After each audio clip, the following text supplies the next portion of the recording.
Hello, Pavlo with you, and I've got for you a really fascinating daily dose of Ukrainian accent because we are going to talk about the gadget that I've seen for the first time when I started work on this review. And I'm pretty sure that most of you haven't seen something like that before. It's earphones. They are named Xishui, sorry, I hope I pronounced at least 50% of sounds correctly, XSP2. On the surface, it seems to be a regular earphones with 14mm dual diaphragm dynamic driver. But creators went really far with experiments and created unusual, really open design with front and rear cavities with lot of vent holes. But they didn't stop there, and they've added a horn instead of spout. And they've got something in between of earphones and earbuds. Despite of unusual ideas, these headphones, earphones, earbuds, not sure how to name them correctly, surprised me positively in a few really interesting aspects. Price is $250. All purchase information and links will be in the description. And stay with me, I will share all my impressions. Creators definitely tried to opt in for the premium feel, and they actually succeed in this because box is just made of wood and looks really fancy with this minimalistic lettering. I'm sorry if I put the lid upside down, I'm not sure about the correct orientation here. Inside of the box you're getting a really generous pack of foam tips, two parts storage pouch, really nice earpieces themselves, and one extra cable with 3.5mm connectors. But it's pretty obvious that here is the main cable. Let's pull it out. It has balanced connector, so let me unwind it and let's have a closer look, because you can see yourself that they are pretty unusual. So shells are made of resin with stabilized wood faceplate, typical for the IEMs, but here comes this surprising part. So they put a driver inside of this main case, and here goes just a horn that is oriented towards your ears. Uh, Sorry, you can see here is a vent hole here and a few vent holes here, so they definitely opted for a really open design. And actually this resin is slightly transparent, so driver is visible inside. And here we have some unusual openings, so everything is really interesting. Actually, in terms of fit, they provide really nice and comfortable fit, probably even better than for the traditional earbuds, because they provide over-the-ear wearing. You need some effort to put them down your outer ear, but at the same time, at least in my ears, they fitting nicely and stays really reliably. Of course, sound isolation is noticeably below average, what we can expect from this form factor. But in this case, both versions with foam and without foams works pretty okay for me. So you can experiment here with these forms, finding what will suit you best. And from the outside, they just looks like regular IEMs with pretty nice faceplates. Cable is made replaceable. Here used two pin connectors. I won't probably pull them out now because connectors are fitting really tightly, but actually I'm pretty consistent guy. So regular two pins connectors without any attempts to make recessed pins, sockets or something like that. So cable is nice. It has ear hooks, and here is the wiring itself. It's soft, it's pretty thick, it looks nice, goes down to the splitter with chin slider, but I didn't experience any microphonic effect, so chin slider was not necessary for me. And then it goes down braided to this big pentagon connector for the balanced connections. I tried both cables, but for me this one provided noticeably better results, so it's a worthy upgrade in this case.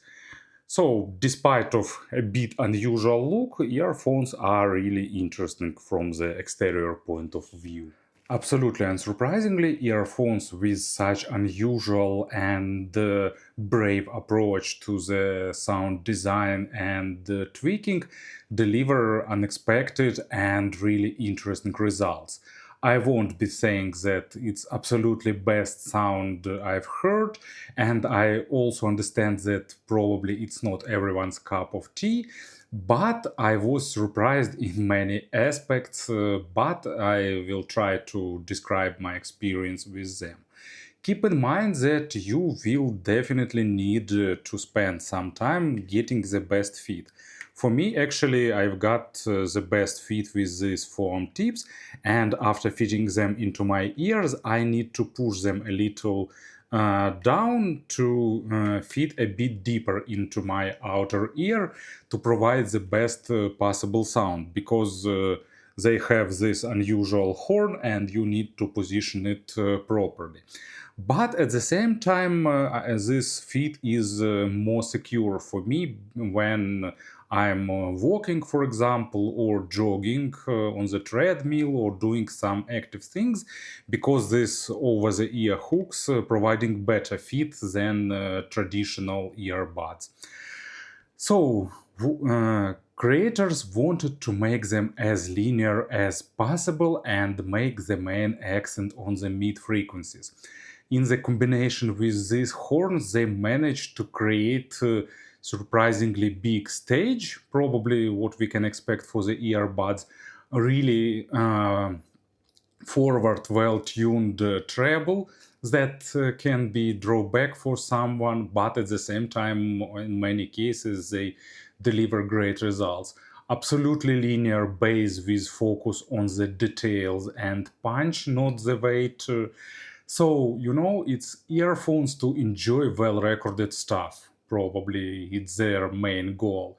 But at the same time, they are not genre dependent, they are quality dependent, because any genre that is recorded and mastered well sounds really nice with them. So bass is almost linear. There is a bit rollback on the deeper layers of bass, so these earphones are not for those who need raw weight or raw bass power. They deliver really great punch. 14 mm dynamic driver is not a joke, probably. They able to pump enough of air, but at the same time, main accent here is made on the details, nuances, and texturing. For me, it's a great option because I prefer quality over quantity. But if you want like meaty bass, maybe it's not the best choice for you. So, a lot of small nuances, great textures, and when necessary, really nice impact, but not overbearing and over dominating weight at the same time.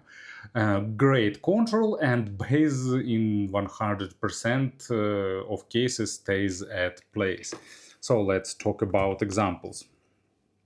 First one is Lose Yourself to Dance, and that's an example of electronic music done properly, and with their mastering of bass, this earphones delivers nice engaging bass line with punches and with great contrast between this bass punch and clean crisp vocals and mid frequencies.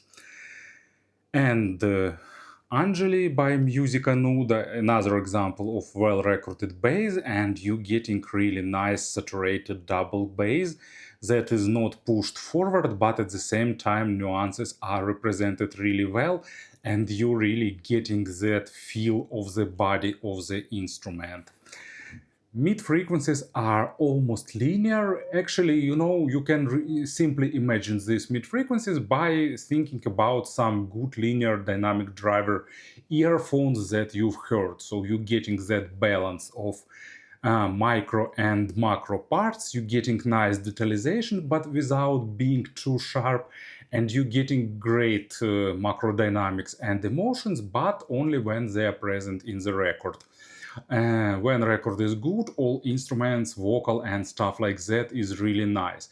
At the same time, they don't have this artificial boost of upper mids, but they represent it with a lot of energy anyway, and that makes female vocal really saturated. But what this construction gives us here is that additional stage that earbuds are able to create and deliver because of moving out of your ear channel, and you getting stage slightly more realistic, a bit more out of your head. It's not speaker like or like absolutely music around you, but at the same time you're getting that bigger stage than IEMs able to deliver, and in many cases also you're getting a bit of ambience occlusion, and that gives you more immersion into music. You're getting like your background sound and music on top of that, and in some cases it gives you additional layer of immersion into the music. Let's go for examples. First one is For Whom the Bell Tolls. Really aggressive, really forward representation with screaming guitars, with nice percussion, with pretty tight drum kicks, but at the same time not exaggerated and really forward. You can hear that it's pretty old record despite all remasters, and it's not perfect, but still really raw, really energetic and exciting. And Welcome to the Machine by Pink Floyd, type of record that really fits for these earphones or earbuds. I'm still not sure what is the proper name for this hybrid. Great stage enveloping you, a lot of instruments, a lot of that things that Pink Floyd put into their records, and you definitely getting like extra layer of immersion into the music. And the treble, it's surprisingly extended, probably one of the best extensions in the in this price range I've heard. But at the same time, it's really energetic, not exaggerated, but not reduced. So a lot of energy put into the high frequency area, and if you don't like treble, probably you either need some extra thick foams or maybe looked for some other earbuds. But at the same time, this energetic, extended, and actually surprisingly layered treble will give you tons of nuances in the high frequency area and will surprise you with amount of airness and with this balance between attacks and decays. So really saturated treble, but you need to like such type of high frequencies. First one is Sting, Moon over Bourbon Street. I like Sting, I like his accompanying band, I like how well preserved percussion is here and how it's thoughtfully mastered without being too forward or too laid back or too recessed. And you're getting tones and tones of overtones and different percussion and layers of high frequencies here. Really interesting, immersing experience. And Vladimir Cosma, Le Jouet, sorry for my pronunciation, like all French-speaking people unsubscribed from my channel instantly, I understand that. But I really like Vladimir Cosma. I like his mood-lifting tunes, and this track is filled with different percussions, rattling sounds, bells, and all that music. Like all music, from this track is trying to go up, up, up, not only in terms of high frequencies too, but also in terms of mood, in terms of all instruments, like trying to go into air and bring your spirit with them, and that all with all nuances and details is here. So, in terms of pairing, actually they require a source that controls them really well. So you'll need it to show their full potential. And in terms of comparisons, actually there won't be any because it's a definitely unique beast. Uh, Honestly, I can't say that this is an experience for everyone. So you need to like high frequencies, you need to like bright sound, and you'll need great, well-recorded material. But if all that things are for you, I definitely can recommend you to try this earphones because we need more experiments on this market. We need something new, fresh, and this earbuds slash IEMs definitely deliver it. Spacious, airy, detailed sound with emotions and immersion. Thank you for listening. Thank you for your attention, and of course, have a great day.